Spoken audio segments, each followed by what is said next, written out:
Hello, and welcome to episode 8 of All Things EGOT. My name is Maury Ritchie.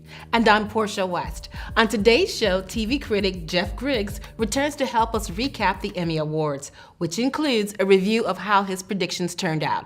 And we'll discuss the new names added to the EGOT list. Also, Patrick Mays is back to share his thoughts on the hits and misses from the Emmy red carpet. There's no gray area with Patrick when it comes to fashion, Maury. Yes, good, bad, or ugly. He'll tell us in no uncertain terms. Well, let's begin with a look at the career of the 8th EGOTer, Mel Brooks. From stand-up comedian to writer, actor, director, and producer, Mel Brooks has provided audiences of stage, screen, and television with laughs for decades. In 1967, Mr. Brooks won the first of 4 Emmys for Outstanding Writing Achievement in Variety for the Sid Caesar, Imogene Coca, Carl Reiner, Howard Morris special. 1 year later, Brooks earned the Academy Award for Original Screenplay for The Producers, the irreverent comedy of how 2 Broadway producers stage a musical about Adolf Hitler. In 1998, Mr. Brooks won the Grammy for Best Spoken Comedy Album for The 2,000-Year-Old Man in the year 2000, reuniting him with comedian Carl Reiner, whom he recorded The 2,000-Year-Old Man with in 1961. In 2001, Mel Brooks garnered not 1, but 3 Tonys for the musical version of The Producers: Best Book of a Musical, Best Original Score, Best Musical. Brooks once said, "If you're quiet, you're not living." Now 92, he continues to share his talent, namely performing voices for animated feature films. These details were obtained from wikipedia.org. For All Things EGOT, this is Cassandra Farley. Thanks to our guest narrator, Cassandra Farley. And if you'd like to be a guest narrator, email us at allthingsegot@gmail.com and type narrator in the subject line.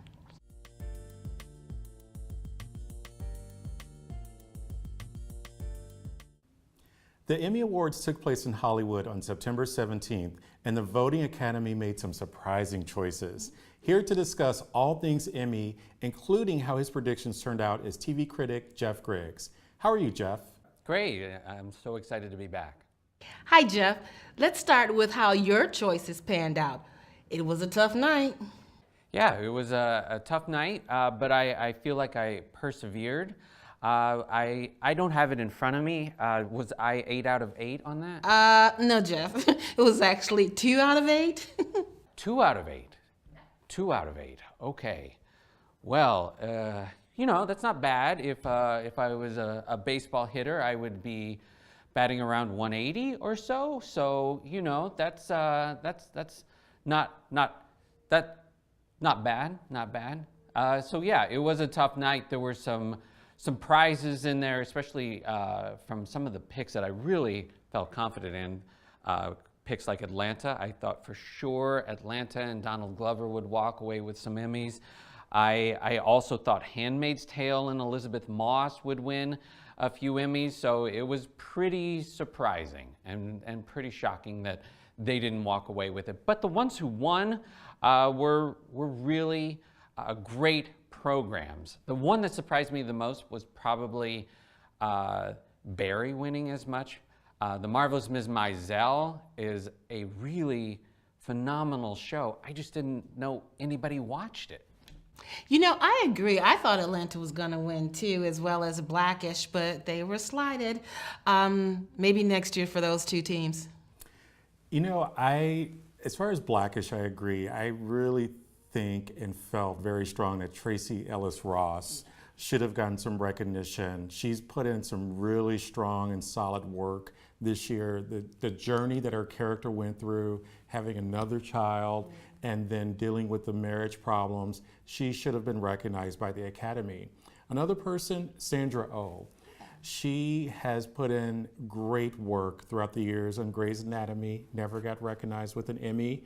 And then she's done a phenomenal job on Killing Eve, and it's her first lead role, and it would have been great to see her recognized. I agree. Well, what did you think about the show itself? I mean, what were the best moments? What were the worst moments? And oh my goodness, what did you think about the hosts? I felt it was one great big SNL show. And Portia, that's the unfortunate part, that it was a long SNL sketch because it was not funny.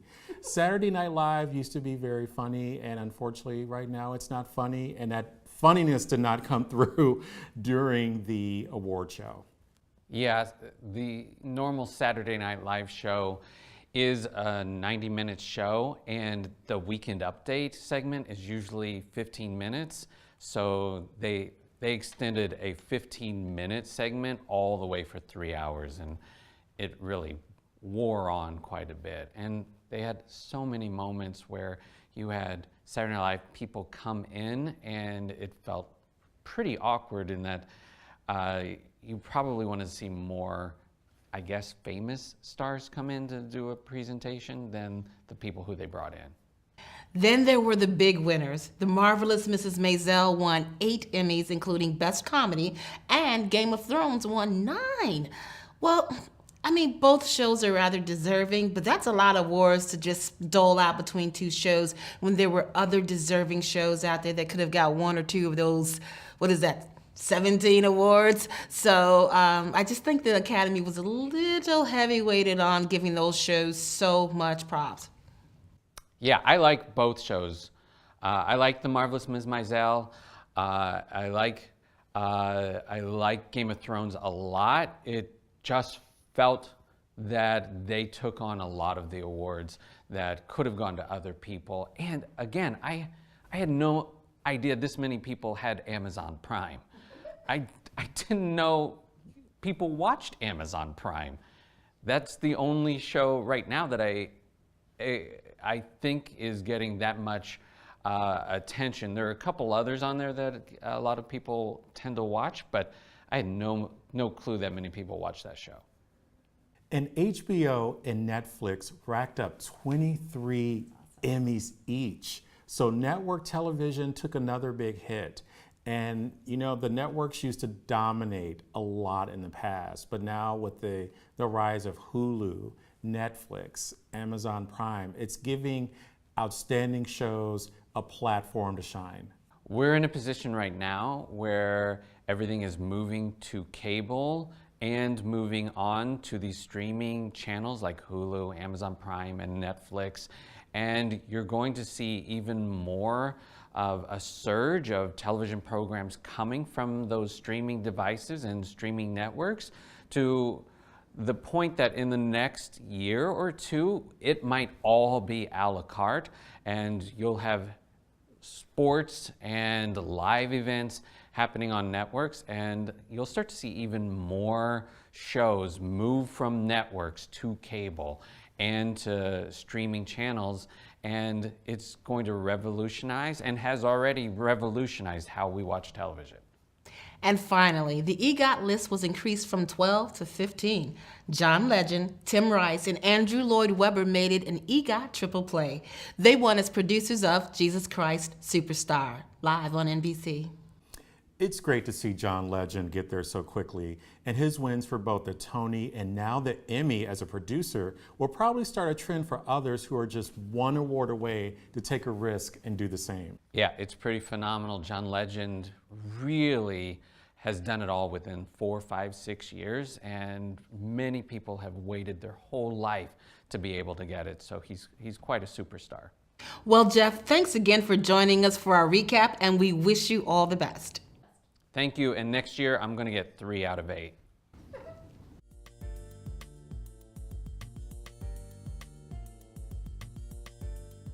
Fashion critic Patrick Mays is here to discuss the 3 best and worst looks on the Emmy red carpet. Welcome back, Patrick. Thanks, Portia. It's good to be back. Good. Well, let's just jump right into it. Who was the best dressed for you? Was it Thandie Newton?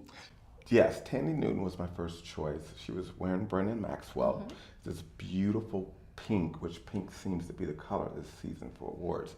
Column dress with an exaggerated drape train around her neck, which was kind of imposed as a scarf and a train.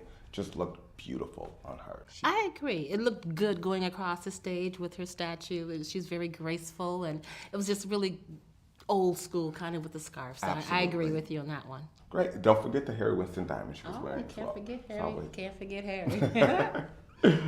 And your second best dressed was model and TV host Heidi Klum. Yes, she finally got one. Okay, so she was wearing Zach Posen. It was this powder pink, beautiful dress. I mean, it was gorgeous on her. The fit was good. And because Heidi doesn't quite get it right sometimes. I don't know what's going on. But this time, she got it right. She got it right. She finally took some of her advice from her TV show. But she looked very good. Very, very good. I agree, but that goes back to what you were saying about pink being a theme on the red carpet this year. So she did well with that. What about number 3? I saw number 3 on your list was Jessica Biel.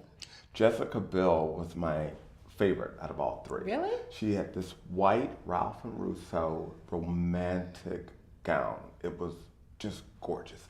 It was white, as I said earlier, and it had these little appliques of clouds throughout the dress. It was just so romantic.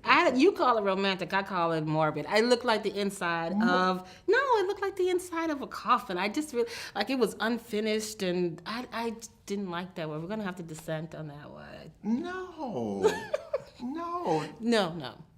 You didn't like it? No. You didn't like the train? No. It just looked like it was an unfinished dress. But since we're talking about ugly dresses, let's go on and move to your 3 bad dresses. What were the ones that you did not like? Number 1, and it wasn't a dress, it was Jennifer Lewis. I knew that's what you were gonna say. Yes. Wearing Nike. I understand she was trying to make a statement and everything, but I just don't think this was the place to make that statement, or she could have had Nike make her a gown. And make everything else. So she was number 1 worst dress for me. I kind of agree like that. I didn't know if it was attention-seeking behavior or looking for that Nike contract, but no, that was the Emmy red carpet was not the place for what she had on, although I adore her. She's a great actress. Oh, yes, I love Jennifer Lewis, just didn't like what she was wearing. Okay, who came in second as far as ugly dresses? Amy Sedaris wearing Adam Selman, which is a fairly new designer, so I know she was trying to give him some credibility and give him some exposure, but that was not the dress. Describe it. It was an A-line dress that had little drops of red rain over it. Oh, okay. I remember that now. The bottom had the black at the bottom and then the red on top. Yeah, well, Okay. It was embedded in the dress, and then it was an overlay of lace, which had a peplum at the bottom, and I was like, I didn't understand what was going on. He would have did better just to make it an A-line black dress. That was it. It kind of looked like the lampshade in A Christmas Story.